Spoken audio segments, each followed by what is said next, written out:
आचार्य कुंवरचंद्र भगवान इस संसार के प्राणियों के लिए जो कि अपनी आत्मा का कल्याण करना चाहते हैं, जो मोक्ष के इच्छुक हैं, उनके लिए आचार्य तीर्थंकर भगवंतों ने कहा कि वे भक्तजीव शुद्धोपयोग का लक्ष्य बनाएं, अशुभोपयोग से दूर हटें। तो नियम से जब लक्ष्य शुद्धोपयोग का होता है और हम अशुभोपयोग से हटते हैं तो व्यक्ति को शुभोपयोग में लगना ही होता है। जब तक शुद्धोपयोग की प्राप्ति नहीं होती है और शुभोपयोग की प्राप्ति का शुभयोग में संलग्न रहने का सबसे सरल उपाय है तो क्या है, वो जिनेंद्र भगवान की भक्ति है। जिनेंद्र भगवान की भक्ति से चिरकालीन जो अपने संचित कर्म हैं उनका क्या हो जाता है, वे नष्ट हो जाते हैं। असंख्यात गुनी पाप कर्मों की निर्जरा होती है और उससे कई ज्यादा पुण्य कर्म का क्या होता है, बंद होता है। ऐसी जिनेंद्र भगवान की आराधना का फल कहा गया। उसी आराधना में भक्ति में आचार्य बोधचंद्र भगवान डूब करके कल्याण मंदिर स्तोत्र के द्वारा एक एक जिनेंद्र भगवान के गुणों का बखान कर रहे हैं। अभी तक कुरुचंद्र भगवान ने उनके आत्मिक गुणों का वर्णन किया कि भगवान आपके जो आत्मा में पाए जाने वाले गुण वो क्या है, अचिंत्य हैं और आपके स्वरूप को पहचानने के लिए सम्यक की ज्योति चाहिए। परवादी लोग जो अन्य मत के लोग हैं वे बहुत सारा ज्ञान का संचय करते हैं लेकिन वो मिथ्यात्व का चश्मा पहने हैं, तो इसलिए आपको आपका रूप उनके लिए स्पष्ट दिखाई नहीं दिखता है। वे आपको कभी हरि के रूप में मानते हैं तो कभी हरि के रूप में मानते हैं, यानी कि उन्हें आपके सच्चे स्वरूप का भान नहीं है। आज कुंवरचंद्र भगवान यहाँ पर उनके बाह्य गुणों का वर्णन का व्याख्यान यहाँ से प्रारंभ कर रहे हैं कि जब भगवान के लिए केवल ज्ञान की प्राप्ति हुई थी भगवान पारसनाथ के लिए, तो उनके केवल ज्ञान के 10 अतिशय प्रकट हुए थे। उनके लिए 4 अनंत चतुष्टय यानी कि अनंत ज्ञान, अनंत दर्शन, अनंत सुख और अनंत वीर की उन्हें प्राप्ति हुई थी और देवों ने उनके दिव्य समूसरण की क्या की थी, रचना की थी। और दिव्य समूसरण में भगवान जहाँ विराजमान थे वहाँ देवों ने अष्ट प्रातिहार लगाए थे। क्या लगाए थे?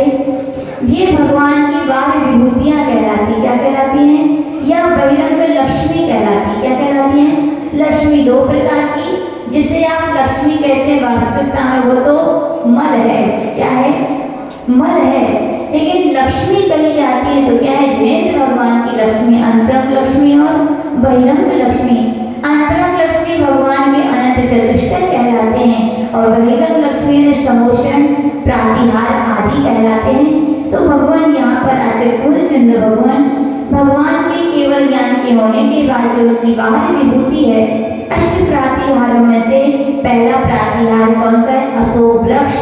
अशोक वृक्ष की क्या महिमा होती है तो उसका यहाँ पर बखान आचार्य कुंवरचंद्र भगवान कह रहे हैं। अपन देखेंगे, धर्मोपदेश समी संविधानो भावा। धर्मोपदेश समय संविधानो भावा।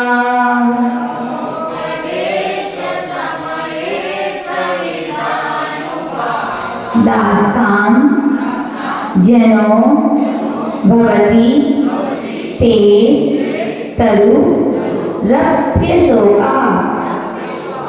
दास्तान जनो भवति ते तरु रप्य शोका।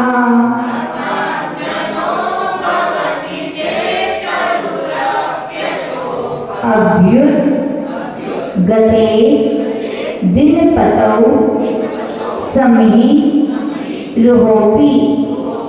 अभ्युद्गते दिनपतौ समहि रुहोपि।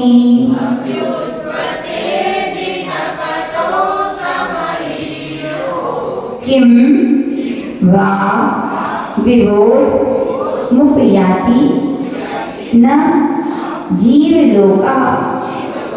किम वा विबोध मुपयाति न जीवलोका।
छंद एकदम सरल है, कहीं आपको तकलीफ नहीं हुई होगी। इसका यहाँ पर अन्वयार्थ करते हुए कह रहे हैं कि धर्मोपदेश शम्ये, जब भगवान के लिए केवल ज्ञान की प्राप्ति होती है, यूं कहा जाता है, तभी तीर्थंकर प्रकृति का सच्चे मायने में उदय होता है। क्योंकि तीर्थंकर उन्हें कहते हैं जो धर्म तीर्थ को चलाते हैं और केवल ज्ञान के बाद ही भगवान का धर्म तीर्थ का क्या करते हैं, वो परिवर्तन करते हैं, यानी कि उनकी दिव्य देशना वहाँ पर खिलती है। तो उसी समय का व्याख्यान किया गया कि धर्मोपदेश शम्ये, जब भगवान आपकी दिव्य देशना खिल रही थी उस समय थे, यानी आपकी संविधानुभावा संगीतता के प्रभाव से जना आस्थान मनुष्य तो दूर, तरु अपि, तरु यानी वृक्ष, वृक्ष भी अशोका यानी कि शोक से रहित यानी अशोक, भगवती यानी हो जाते हैं। कहने का तात्पर्य भगवान की जब देशना खिलती है, भक्तजन उसका क्या करते, श्रवण करते हैं, तो उनके मन में जो भी शोक है किसी भी प्रकार का, वो क्या हो जाता है, नष्ट हो जाते हैं, अर्थात वो क्या हो जाते हैं, शोक से रहित हो जाते हैं। कह रहे हैं, उदाहरण दे रहे हैं, बा यानी अथवा, दिनपतो अभ्युत गते सती, दिनपति, दिनपतु कौन होता है, दिन का पति यानी कि सूर्य, ऐसा सूर्य के अभ्युत गते सती, अभ्युत गति यानी उदय और सती यानी होने पर, समीरू यानी कि वृक्ष भी, जीवलोका यानी वृक्ष सहित समस्त जीवलोक यानी समस्त संसार के प्राणी, किम क्या, विबोधम विकास यानी विशेष ज्ञान को ना उपयादि क्या प्राप्त नहीं होते हैं। उदाहरण दिया कि भगवान जब सूर्य का उदय होता है तो उसके प्रकाश से मनुष्यों को तो बोध प्राप्त होता है, वस्तुओं का ज्ञान होता है, लेकिन इसके साथ साथ क्या कमल आदि बहुत प्रकार के ऐसे जो फल या फूल हैं जो सूर्य के उदय में क्या हो जाते हैं, विकसित हो जाते हैं। तो ऐसा यहाँ पर व्याख्यान किया गया कि हे भगवान, जिस प्रकार से सूर्य के उदय होने पर मनुष्यों के ज्ञान तो होते ही है, लेकिन उसके साथ कमल आदि भी जो फल और फूल हैं वे भी निद्रा को छोड़कर के क्या विकसित हो जाते हैं। उसी प्रकार हे भगवान, यदि आपके चरण सानिध्य में धर्मोपदेश के समय मनुष्यों का शोक तो दूर होता ही है, लेकिन अचेतन जो वृक्ष है, अचेतन नहीं यद्यपि कहा जाए, वो क्या है, क्या है, चेतन ही होता है, चेतन होता है, चेतन नहीं होता, अचेतन ही होता है वृक्ष, अभी बताते हैं। तो वो वृक्ष है जो क्या हो जाता है, आपके समीपता आने से क्या हो जाता है, वो भी क्या हो जाता है, वो भी शोक को छोड़ करके अशोक बन जाता है। ऐसे यहाँ पर कहा गया। आचार्य भगवान कह रहे हैं कि भगवान के जब बुरी दीक्षा लेने के बाद अपनी मौन आत्म साधना में लीन होते हैं और वे एक समय ऐसा आता है कि वे घातिया कर्मों को नाश करके उनके लिए क्या होती है, अनंत चतुष्टय यानी केवल ज्ञान की प्राप्ति होती है। तो केवल ज्ञान की प्राप्ति जिस वृक्ष के नीचे पहले वो बैठे थे, वो वृक्ष कोई भी हो सकता है, लेकिन जब उनका समोषण लगता है तो उसी वृक्ष का नाम क्या होता है, अशोक वृक्ष क्या हो जाता है। ऐसा आचार्य भगवंतों ने त्रिलोक परिणति आदि ग्रंथों में कहा है कि 24 तीर्थंकर भगवंतों के जिनने जिस वृक्षों के नीचे बैठकर साधना की वे अलग अलग वृक्ष थे।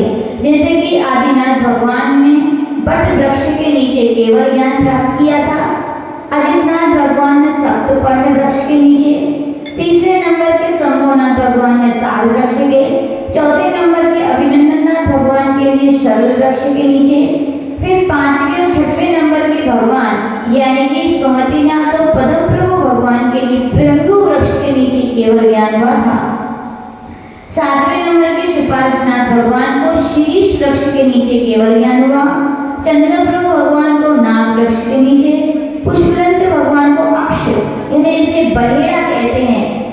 बैठ करके केवल ज्ञान हुआ। फिर 10वें शीतलनाथ को धूली वृक्ष, 11वें श्यासनाथ जी को पलाश के वृक्ष, बांसपुर जी को तेंदू के वृक्ष के नीचे, विमलनाथ जी के लिए पारल वृक्ष के नीचे, फिर अनंतनाथ के लिए पीपल वृक्ष के नीचे, धर्मनाथ भगवान के लिए दधि पर्ण वृक्ष के नीचे, फिर उसके बाद शांतिनाथ जी के लिए नंदी वृक्ष के नीचे, कुंतुनाथ भगवान के लिए तिलक वृक्ष के नीचे, अरेनाथ भगवान के लिए आम वृक्ष के नीचे, मल्लीनाथ भगवान के लिए अशोक वृक्ष के नीचे, और यहाँ पर फिर 20वें वृषभनाथ भगवान के लिए चंपक वृक्ष के नीचे, नमीनाथ भगवान के लिए बकुल वृक्ष और नेमिनाथ भगवान के लिए मेषशृंग वृक्ष के नीचे, 23वें पारसनाथ भगवान के लिए धव वृक्ष के नीचे और 24वें भगवान महावीर स्वामी के लिए शाल वृक्ष के नीचे बैठकर क्या हुआ था, केवल ज्ञान। सभी वृक्ष अलग अलग थे, लेकिन समुद्र जब भगवान का लगा, जब देवों ने उनकी अष्ट प्रातिहार के रूप में जो वृक्ष बनाया, यद्यपि वे वृक्ष जैसे नाम है उसी आकार के थे, लेकिन उसका नाम एक ही होता है। क्या होता है उसका नाम? अशोक वृक्ष। क्या नाम है उसका? अशोक वृक्ष। ऐसे भगवान के समुद्र में अशोक वृक्ष होते हैं, और वे अशोक वृक्ष जितनी भगवान के शरीर की ऊंचाई है उससे 12 गुना ऊंचे होते हैं। कितने होते हैं? भगवान की ऊंचाई से वे 12 गुना ऊंचे होते हैं। और जो अशोक वृक्ष होते हैं उनकी जड़ें वज्र की होती है। किसकी होती हैं? जड़ें उनकी वज्र की होती है, ऐसा कहा गया। और यहाँ पर कह रहे हैं कि वे अनेक मणियों से बने होते हैं। किससे बने होते हैं? अनेक, बहुत सारी मणियाँ उसमें लगी होती हैं। उनमें जो शाखाएं होती हैं अशोक वृक्ष में, वे बैडूर मणि की होती है। किसकी होती हैं? बैडूर मणि यानी नीले कलर की जो मणि होती है उसकी होती हैं। फिर पत्ते, कई आचार्यों का मत है कि उनके पत्ते हरित मणि के, और कई आचार्यों का मत है कि उनके पत्ते मरकत मणि के समान, मरकत मणि के ही होते हैं। और फिर उनके कोपल भी अनेक रत्न वाले होते हैं, और उनमें जो फूल होते हैं वे भी बहुत सारे रत्नमयी होते हैं। ऐसा वह दिव्य क्या होता है? अशोक वृक्ष होता है। तो आचार्य भगवान यही कह रहे हैं कि ऐसे भगवान के समीपता के कारण वे सामान्य वृक्ष में क्या हो गए? अशोक कहलाने लगे। वैसे ही भगवान की दिव्य ध्वनि जो व्यक्ति सुनते हैं उनका भी क्या हो जाता है? अशोक होता है कि नहीं?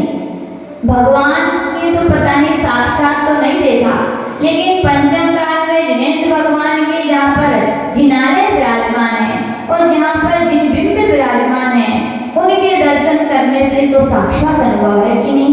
शोक दूर होता है कि नहीं? शोक किसे कहते हैं? इष्ट के वियोग हो जाने पर जो दुख होती है, जो पीड़ा होता है, उसे क्या कहते हैं? शोक कहते हैं। खुद अनुभव किया होगा आपने और हमने तो किया ही। कितना भी किसी विषय में कभी शोक हो जाए, लेकिन जिनेंद्र भगवान के चरणों में आके क्या हो जाता है? सब कुछ शांत हो जाता है, क्योंकि हमने भगवान को माना है और भगवान की भी मानते हैं। क्या है? अपन भगवान को भी मानते हैं, भगवान की भी मानते हैं। जब हम भगवान के चरणों में आते हैं, उनकी प्रसन्नता वाला चेहरा देखते हैं, तो भगवान यही कहते हैं, भो बोले प्राणी, सो तो कर्माधीन है, सो आ गया, लेकिन अब तुम्हारी मति है, अब तुम्हारा चिंतन है, स्वयं का मनन है कि तुम शोक कर भी सकते हो नहीं। ये पुरुषाधीन अवस्थाएं हैं। यदि आप चाहो तो शोक के सागर में डूब भी सकते हो, आप चाहो तो तुरंत शोक के सागर से निकल सकते हो। लेकिन प्राय अगर अपन या कहें संसार के प्राणी सब अज्ञानता में जी रहे। किसमें जी रहे हैं?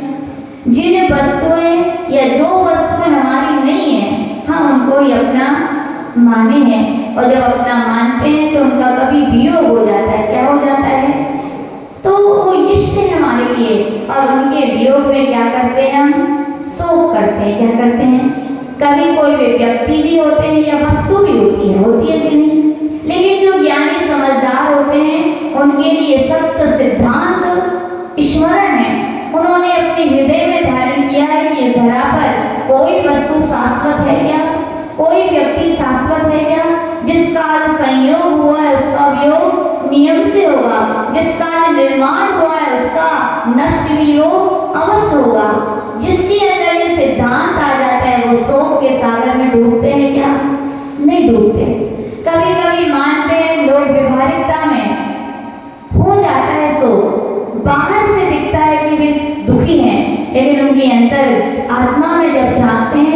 उनका ज्ञान बोलता है, क्या बोलता है भैया, इतना ही समय था, इतना ही संयोग था, इसको इतने ही दिन रहना था। ऐसा सोच करके वे शोक को क्या करते हैं, त्याग करते हैं कि नहीं। ऐसा कौन सा घर है जिसमें मरण नहीं हुआ, बोलो। सब घरों में मरण होता है, किसी पुत्र का, किसी के पति का, किसी के पिता का। कोई एक भी इस संसार में ऐसा घर नहीं है जहाँ पर किसी प्राणी का मरण, सब लोग सब समझते हैं, लेकिन जब अपने घर की बात आती है तो दूसरों के घर में तो बस समझाने जल्दी पहुंच जाते, भैया ऐसे ही था, यही था। बिना पढ़े लिखे डिग्री मास्टर की मिल जाती है, चले जाते हैं, और ये हमारे स्वयं के ऊपर आती है। तब भी यदि ज्ञान आपका काम करे तो मानेंगे कि आपने भगवान की देशना को सच्चे रूप में क्या किया है, स्मरण किया है, आपने धारण किया है। यानी कि सो यदि आपके जीवन में आए तो क्या करना चाहिए, अपन को ज्ञान का आश्रय लेना चाहिए। और जिसने धर्मोपदेश यानी भगवान की दिव्य देशना का आश्रय लिया है, उसने नियम से सो को छोड़ा है कि नहीं। मान लीजिए दो मित्र थे, ठीक है ना, दो मित्र थे और एक मित्र का अचानक स्वर्गवास हो गया। क्या हो गया, सबका स्वर्गवासी होता है क्या, है? बड़ा आश्चर्य होता है अपने यहाँ पे। एक बार क्या हुआ, एक व्यक्ति रोता रोता है, बोले माता जी बहुत पीड़ा हुई। बोले क्यों, बोले मेरे गधे का स्वर्गवास हो गया। बहुत बढ़िया है। एक अपने यहाँ की संस्कृति है, आर्य संस्कृति है, क्या है कि अपने यहाँ पे जानवर का भी, एक दुष्ट भी प्राणी का क्या होता है, जिसने बहुत पाप किए हैं फिर भी अपन क्या बोलते हैं उसका, जी हमारी आर्य संस्कृति है। लेकिन सिद्धांत में जाओ तो भैया सब स्वर्ग जाएंगे, तो फिर नरक और त्रियंत कौन जाएगा। कहना बात अलग है और होना बात क्या है, अलग है। दो व्यक्ति थे, एक मित्र का स्वर्गवास हो गया। अब हम आपसे पूछना चाहते, बताओ कौन दुखी होगा और कौन सुखी होगा, बोलो। एक बहुत कष्ट में था, बहुत बीमारी में था, वो खत्म हो गया, वो दुखी है कि जो रह गया वो दुखी है। रह गया वो दुखी होना चाहिए क्या, क्यों दुखी हो भैया, पूछें आपसे क्यों दुखी हो। वो तो जान ही था आपके मित्र को, तो आचार्य भगवान कह रहे हैं कि हम दुखी होते हैं उसके दुख में, लेकिन जिसके दुख में हम दुखी हो रहे हैं क्या वो दुखी है क्या। दुखी तब हो जब वो दुखी हो। अब तो वो नया शरीर, नए लोग, नया घर, नया परिवार कितनी देर में मिल गया, कितनी देर में। लोग बोलते हैं माता जी वे आत्मा भटकती रहती, बोले याद रखना ये सब व्यर्थ की बातें हैं। जिन्हें आगम का ज्ञान नहीं है उनकी ये भाषा हो सकती है कि आत्माएं भटकती हैं। आत्मा कोई नहीं भटकती।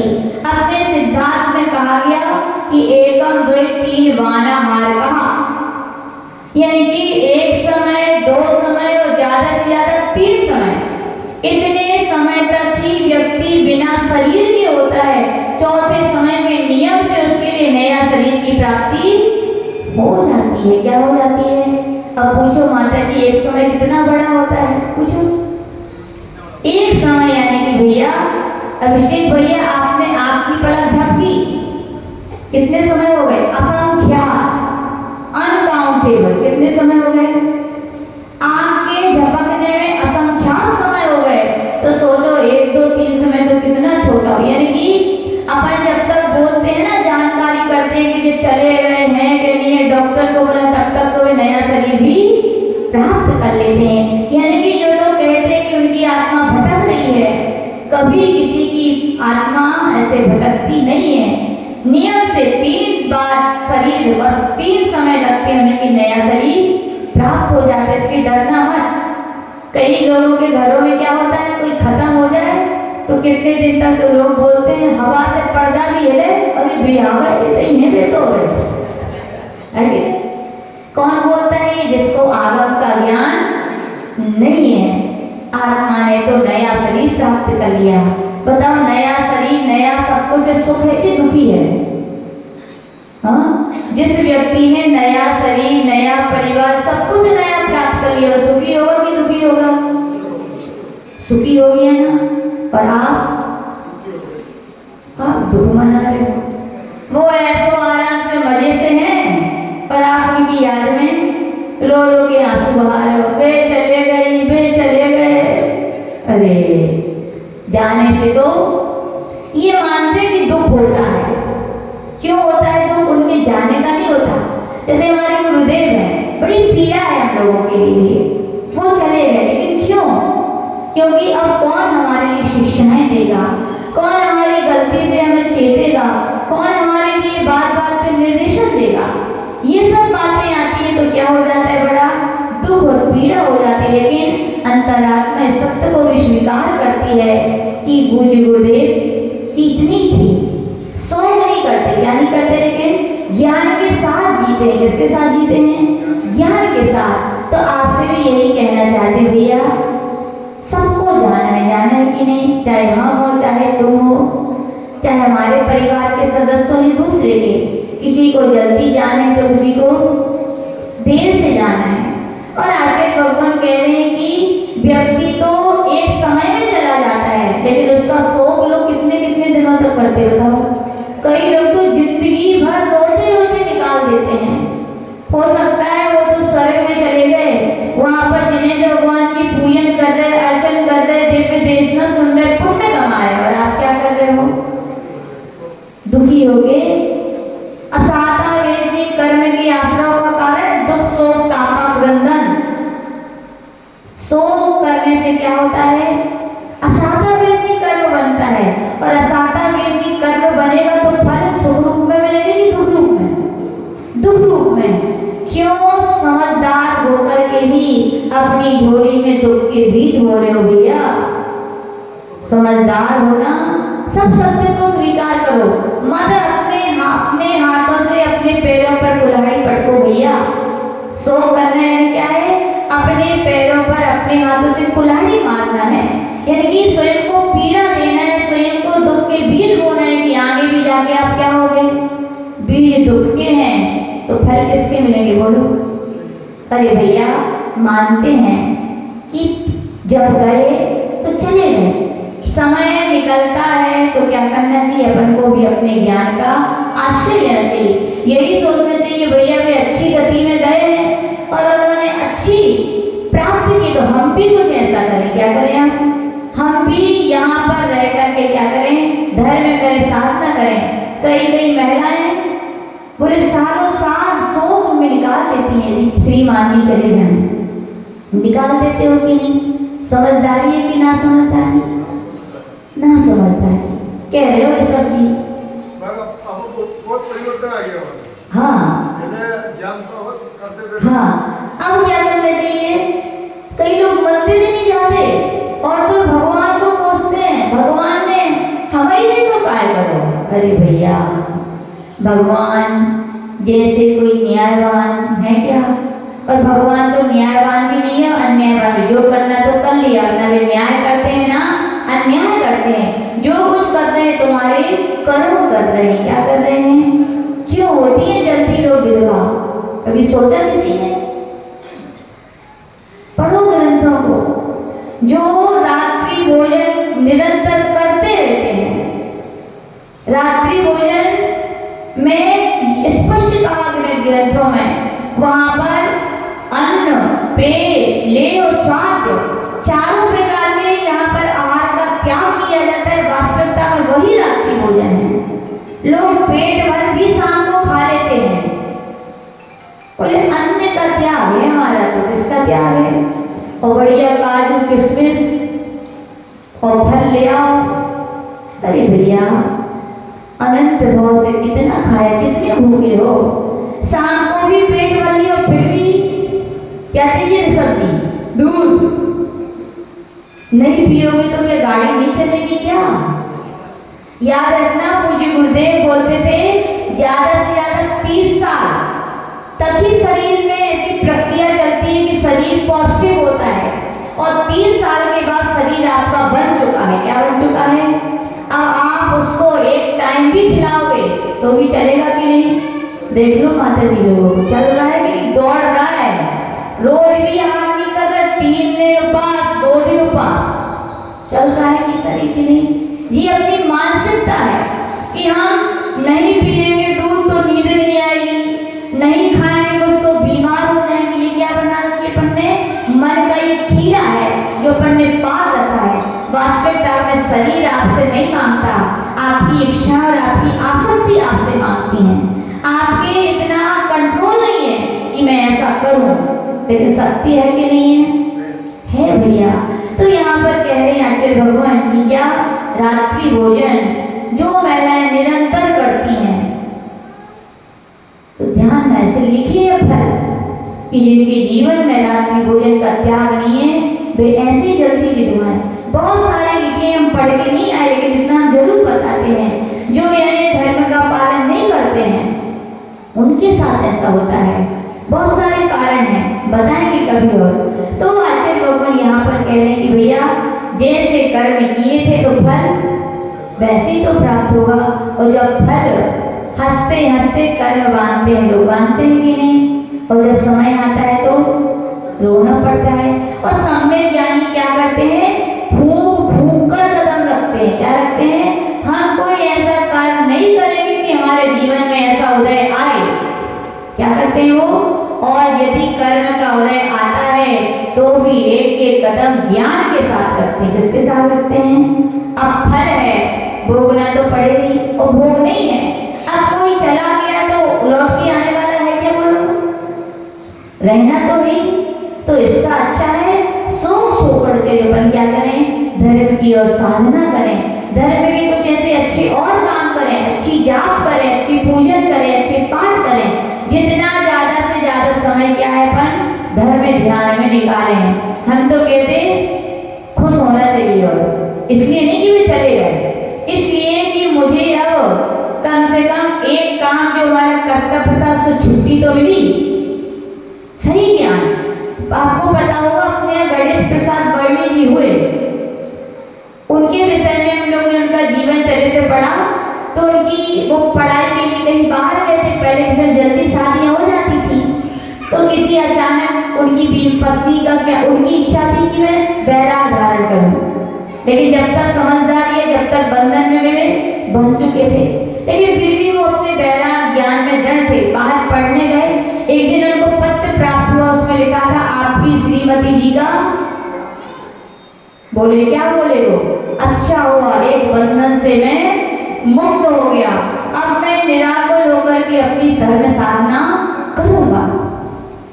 ये भी तो व्यक्ति हैं आपके जैसे ही, ज्ञान का आश्रय हो तो ऐसे ही होता है। तो आचार्य भगवान यही कह रहे हैं, जिनके हृदय में भगवान की दिव्य ध्वनि अंदर होती है वे शोक नहीं करते, शोक से वे रहित हो जाते हैं, और भगवान के पास वृक्ष भी क्या हो गया? अशोक प्राप्त हो गया। तो ऐसा अपन को समझना चाहिए। इसकी एक कहानी आती है, उसके लिए अपन देख लेते हैं। अंग देश के अच्छा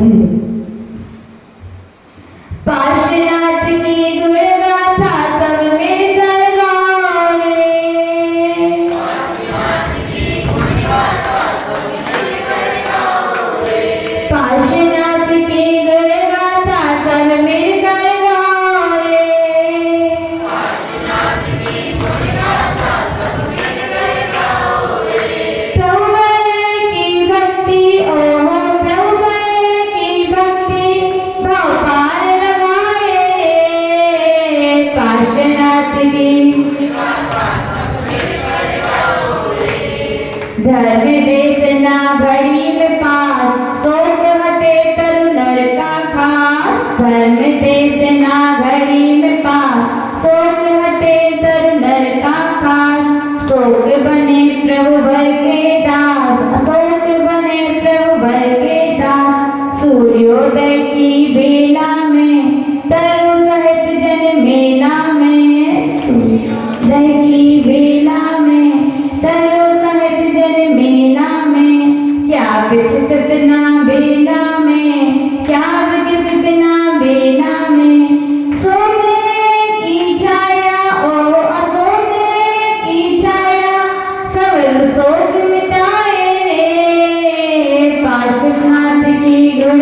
था सब। ऐसा इसमें कहा गया। इसकी कहानी अपन देख लेते हैं। अंग देश के एक राजा थे, उनकी एक लौती कन्या थी। कौन थी ये? एक लौती। यद्यपि ये सत्य है कि हर माता पिता को अपने बच्चों से क्या होता है? प्यार होता है, दुलार होता है, लेकिन वो एक समय सीमा तक ही देना चाहिए, उस सीमित देना चाहिए। जहाँ माता पिता दुलार देते हैं तो वही संस्कार भी देते हैं। क्या देते हैं? लेकिन कई बार क्या होता है, दुलार में माता पिता संस्कार देना भूल जाते हैं। तो क्या होता है, ये बच्चे जब संस्कार नहीं होते तो उनके लिए ये पल पल पे क्या हो जाते हैं? कष्टकारी हो जाते। क्या हो जाते हैं? उनका जीवन कष्ट में हो जाता है। पुत्री के लिए बहुत इकलौती थी, लाड़ प्यार दिया, कुछ भी संस्कार नहीं दिए। उसका नतीजा ये कि उसके अंदर कोई भी धार्मिकता नहीं थी। जैन होकर की जिनेंद्र भगवान, जिनेंद्र जिनवाणी और निर्गत गुरुओं के प्रति उसकी कोई आस्था और श्रद्धा नहीं थी। एक बार की बात है कि वह अपनी सहेलियों के साथ बनकीड़ा के लिए गई थी।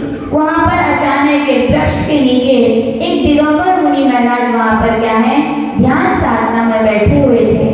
जब दिगंबर मुनि महाराज दीर्घ काल की कठिन तपस्या करते हैं तो शरीर कैसा हो जाता है? देख लो माता जी को, आके देखो। तो क्या हो जाता है? शरीर सूखने लगता है। सही बात है। बगीचे दो हों, एक में पानी दोगे और एक में नहीं दोगे तो क्या होगा? एक बगीचा सूखेगा और जिसमें पानी जाएगा वो हरा भरा होगा। साधु संत भी यही सोचते हैं, दो बगीचे हैं हमारे, एक आत्मा का और एक शरीर का। किसका? एक आत्मा का और एक शरीर का। जब साधना करेंगे, तब करेंगे, त्याग करेंगे, यानी मैंने अपने आत्मा के शरीर को क्या दिया है? पानी दिया है, तो दूसरा बगीचा क्या होगा? शरीर में ऑटोमेटिक सूखेगा। तो वे निर्गत मुनि महाराज भी ध्यान तप साधना की जीती जागती मूर्ति थे, जो बहुत लंबे लंबे उपास करते थे, जिससे उनका शरीर कैसा हो गया था? सूख करके एकदम कृश हो गया था। और बैया वृत्ति नहीं कराते। क्या कराते थे? वे बैया वृत्ति नहीं कराते। और आप एक दिन नहीं नहाते तो मैं लगता है कि नहीं? रोज नहाते हो। मुनि महाराज आज स्नान मूलगुण है, स्नान तो नहीं करते, यहाँ तक कि बैया वृत्ति भी नहीं कराते। यानी कि बैया वृत्ति करें तो थोड़ा बहुत निकल जाता है। लेकिन धन्य है वे मुनि महाराज जिन्होंने मल को ही आभूषण माना है। क्या माना है? आप लोग सोने चांदी को आभूषण मानते हो, संत जन क्या कहते हैं? ये मल ही मेरा क्या है? आभूषण है। एक बात याद आ गई, बहुत सारी बातें याद आ जाती हैं। भिंड में परम पूज्य आचार्य पुष्पदत्त सागर जी का और पूज्य गुरुदेव का मिलन हुआ। क्या हुआ? ठंडी का मौसम था और आचार्य पूज्य पुष्पदत्त सागर जी महाराज का बैया वृत्ति का त्याग था, तो उनके शरीर में क्या हुआ? मैल जम गया था। पूज्य गुरुदेव उनकी बैया वृत्ति करने आए। ये वात्सल होता साधुओं का। माता जी लोग देखो इतना उपास करती, फिर भी मेरी बैया वृत्ति कर देती है। एक दूसरे की माता जी बैया वृत्ति, ये साधुओं का क्या होता है? वात्सल होता है। तो वहाँ पर पूज्य गुरुदेव पूज्य आचार्य पुष्पदत्त सागर जी महाराज जी की जब बैया वृत्ति करने गए, वे वैसे तो आचार्य पुष्पदत्त सागर जी के पास कोई भी आता था तो वे मना कर देते, लेकिन पूज्य गुरुदेव तो उनके गुरु भाई थे, कैसे मना करें? तो उन्होंने मना नहीं किया। तो पूज्य गुरुदेव ने क्या किया? बढ़िया घी लगा के उनकी क्या की? बैया वृत्ति की। तो क्या हुआ? सारा वो उतर गया। अब सारा शाम का समय था, मौन था, तो आचार्य जी तो चले गए। तो जब प्रातः काल पूज्य आचार्य पुष्पदत्त सागर जी के पास गए तो पूज्य पुष्पदत्त सागर जी बोले, क्यों महाराज, तुमने तो कल रात में मेरे सारे आभूषण उतार दिए। बोले तो आचार्य जी बोले, महाराज उतार ही थे, लेके नहीं गया, वही है, आप ले लेना। बोले तो ये प्रमोद था, यानी कि मन क्या होता है? साधुओं का आभूषण है। जैसे आप सोचते हो मैं आभूषण पहन के ये इनकी कीमत है, ऐसे ही साधुओं के शरीर की कीमत कब होती है? जब उनके शरीर में मल हो। कितनी बड़ी मल परिचय है। थोड़ा सा मन लगा रहता है तो आप लोग तो खुजली होती है, कई लोग पता नहीं कैसा कैसा लगता है, नहीं लगा नहाते तो। धन्य वे साधुजन जो मल परिचय को क्या करते हैं? सहते हैं। तो वे मुनि महाराज भी, उनके शरीर में मल लगा हुआ था। मृत्यु हुई थी। शरीर कैसा लग रहा था? गंदा लग रहा था। और कई दिनों से वृक्ष के नीचे ही बैठे थे तो कई चिड़ियों पक्षियों ने भी उनके ऊपर क्या, उनकी भीड़ गिर गई थी, यानी उनका शरीर बहुत और उनके गंदा सा दिख रहा था। तो जैसे ही उस लड़की ने महाराज को देखा तो अपनी आंखें क्या कर ली? बंद कर ली। मुंह क्या कर लिया? टेढ़ा कर लिया। और ना जाने कैसे पाप कर्म का उसका उदय आया कि उसके मुंह से अनर्गल शब्द निकलने लगे। याद रखना, जिनके मन में भी कभी साधु संतों के प्रति गलत भाव आते हैं तो सोच लेना कि मेरे जीवन का सबसे बड़े पाप कर्म का उदय आ रहा है। समझना चाहिए कि मन में आया लेकिन मैं अब ऐसा नहीं सोचूंगा। और उसको लड़की तो क्या थी? तीव्र पाप कर्म का उदय था। उसके शब्द भी निकल पड़े कि कैसे कैसे लोग दुनिया में आ जाते हैं, कपड़े तक नहीं पहने हैं, इनको शर्म भी नहीं लग रही है। ना जाने फिर अश्रद्धा की जब शब्द निकलते हैं तो क्या क्या निकल जाते हैं, व्यक्ति को खुद नहीं मालूम होता। लेकिन जब फल आएंगे तो तब पता चलेगा कि हमने क्या क्या बोला था। तो ऐसे उस लड़की ने बहुत कुछ मुनि महाराज के लिए अपशब्द कहा और अंत में क्या किया? उनके ऊपर थूक दिया। क्या कर दिया? कभी कभी लगता है कैसी अज्ञानता व्यक्त, यानी कि कैसे उन जीवों के कर्मों का उदय आता है कि उनकी ऐसी मति हो जाती है।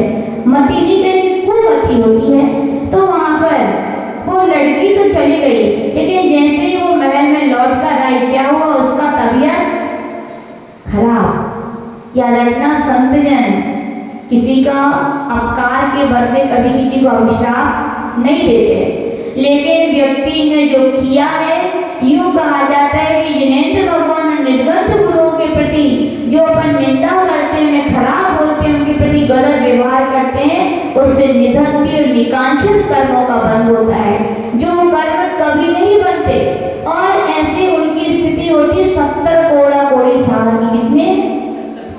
यानी कि उन्होंने एक संघ का अवर्णवाद कर दिया। क्या कर दिया? निर्गत गुरुओं की निंदा करना, यानी उनका अवर्णवाद करना है उनका, यानी कि 70 कोड़ा कोड़ी का क्या होता है? बंद कर लेते हुए अज्ञानी जीव कर्मों का इतने लंबे समय तक उनको भोगना पड़ता है। और तुरंत ही कर्म का उदय भी आ गया। तबीयत खराब हुई और इतनी खराब हुई, शरीर इतना होने लगा कि उसे क्या हो गया? कुष्ठ रोग हो गया। क्या हो गया? कुष्ठ रोग हो गया उसके लिए। कितने दिन में? 3 दिन में। कितने दिन में? 3 दिन में उसके पूरे शरीर में क्या हो गया? गलत कुष्ठ रोग हो गया। अब पिताजी ने जैसे ही देखा कि मेरी इकलौती पुत्री, तो दुखित हो रहे हैं, है ना कि नहीं? इसलिए हम कहना चाहते हैं बच्चों को प्यार दुलार भी दो, लेकिन क्या दो? अच्छे संस्कार भी दो। डांटना पड़े तो डांटो। पूज्य गुरुदेव कहते थे रोको, टोको और जरूरत पड़े तो ठोको। सच्चे माता पिता वे हैं, यानी जो पहले रोकते हैं कि बेटा ऐसा मत करो, और कर ले तो टोकते हैं, और टोकते पर भी ना माने तो क्या करते हैं? फिर ठोकते हैं। याद रखना, वे ही सच्चे माता पिता हैं। जो आज के परिभाषा बना ली ना, हम तो कुछ नहीं कहेंगे। अरे भैया, आप अपने हो करके अपनों से नहीं कहोगे तो पड़ोसी समझाएंगे क्या? हाँ, याद रखना, अपने ही अपनों को संभाल सकते हैं, बाकी दुनिया तो बात की मजा लेने वाली होती है। और अपने भी अपनों को यदि कभी संभालें, कभी रोकें, कभी टोकें और ठोकें भी, अपन को बुरा भी नहीं मानना चाहिए। और माता पिता को उसकी चिंता भी नहीं करना चाहिए बुरा मानेंगे कि नहीं। लगने तो बुरा, आज बुरा लग रहा है, लेकिन वे सब सीख जाएंगे अच्छे संस्कार, तो भविष्य में उनके क्या हो जाएंगे?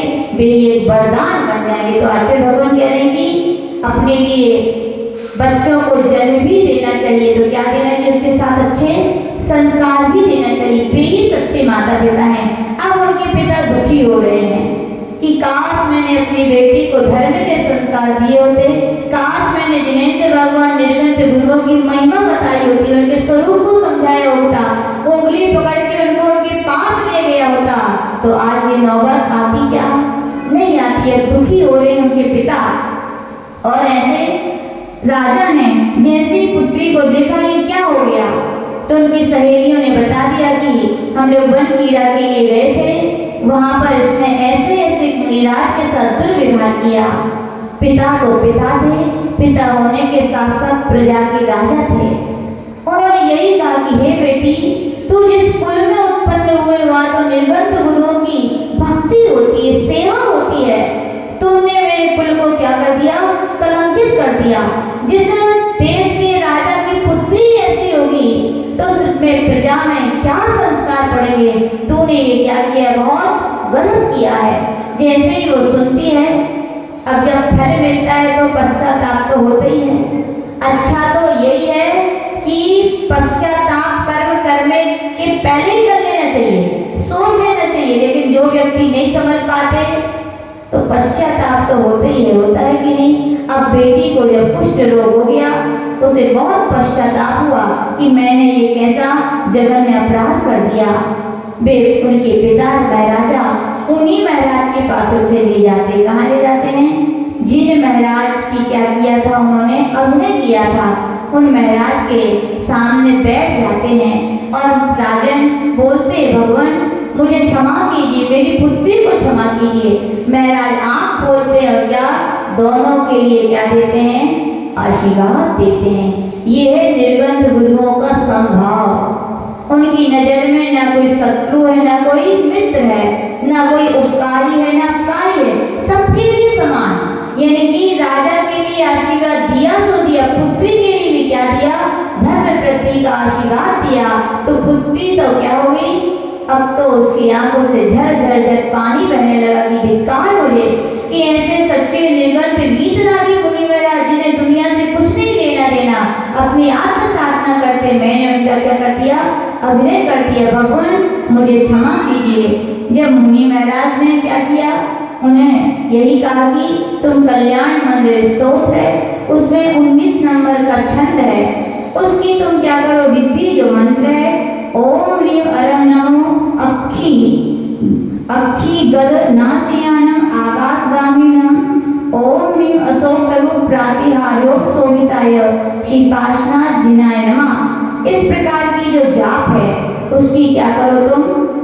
कितने दिन तक? 7 दिन तक इसका यंत्र बना करके इसके यंत्र का अभिषेक करो और संयम पूर्वक इसकी क्या करो? मंत्र की आराधना करो। नियम से तुम क्या हो जाओगी? ठीक हो जाओगी। जो उसके अंदर 7 दिन तक उसने नियम से ब्रह्मचर्य का व्रत लेकर यंत्र विराजमान करके विधि पूर्वक उसने 7 दिन तक ये जाप किया तो उसका रोग क्या हो गया? ये दूर हो गया। तो उसका रोग दूर हुआ। यहाँ से उसके शरीर से जो उसके रोग हो गया था, उसका जो शोक था वो क्या हो गया? गणेश भगवान की महिमा से दूर हो गया। और तो लड़की के अंदर, राजकुमारी के अंदर अब वो ज्ञान प्रकट हुआ, कि उसने देख लिया संसार मैंने अज्ञानता में इस भाव में ये पाप किया, उसका फल मुझे ऐसा मिल रहा है। ना जाने मैंने ऐसे अनंत भाव में कितने पाप किए होंगे। अब उनके धोने का तो एक ही उपाय क्या है कि मैं क्या धारण करूं? दीक्षा धारण करूं। और उसने क्या की? भगवान के पास जाकर, गुरु महाराज के पास जाकर के आर्यिका व्रतों को धारण किया, अपने जीवन का क्या किया? कल्याण किया। ऐसा अपन को समझना चाहिए। कहने का तात्पर्य अपन भी कभी जीवन में ऐसे दुष्कृत्य ही ना करें कभी, और कभी हो जाए तो क्या करें कि भगवान की, गुरुओं की क्या करें? निरंतर आराधना करें। भगवान की, गुरुओं की आराधना में ही वो शक्ति है कि वो अपने पूर्व अर्जित कर्मों को क्या है? धो देती है। लोग कर्मों के उदय आते तो घबराते हैं कि नहीं? मत घबराओ भैया। क्यों नहीं घबराओ? क्योंकि अपन ने ऐसे कष्ट अनेकों बार सह लिए हैं। ये तो कुछ भी नहीं है। किसी के जीवन में लोग बोलते बहुत कष्ट है, यही कहते हैं तुम्हारे जीवन में भैया कुछ कष्ट नहीं है।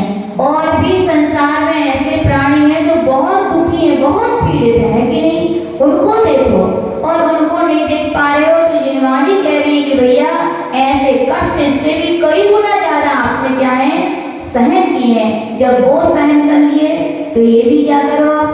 आ गया है तो सहना तो पड़ेगी। तो कैसे सहो? समता से, धर्म पर, गुरुओं पर, जिनवाणी पर आस्था रखो। मत सोचो कि हमने इतना धर्म किया, इतना ये किया, मुझे ये मिल रहा है। जो मिल रहा है वो अभी का फल नहीं है। किसका फल है? पूर्व किए हुए पापों का फल है। आप नियम से अभी धर्म कर रहे हो, पूजन कर रहे हो, पाठ कर रहे हो, सेवा कर रहे हो, उसका फल मिलेगा कि नहीं? अवश्य मिलेगा। बीज बोए हैं तो फसल आपकी खाली मत नहीं जाएगी। बस मानते हैं शोक के दिन आए हैं, दुख के दिन आए हैं, तो क्या करो? शोक मत करो, दुख मत करो, नहीं तो बीज फिर तुम शोक के बोगे तो फिर क्या होगा? दुखी होगा। अब दुख के दिनों में क्या करो? धर्म के बीज हो, जिससे अपने जीवन में क्या आएगी? सुख शांति का स्तर बढ़ेगा। तो नियम से हमारे रोग शोक दुख दरिद्र जो भी अपने मन में है, आदि व्याधि संकल्प विकल्प सब क्या हो जाते हैं? दूर हो जाते हैं। ऐसी छंद की महिमा है। जो परम पूज्य गणाचार्य गुरुदेव विराट सागर जी महाराज की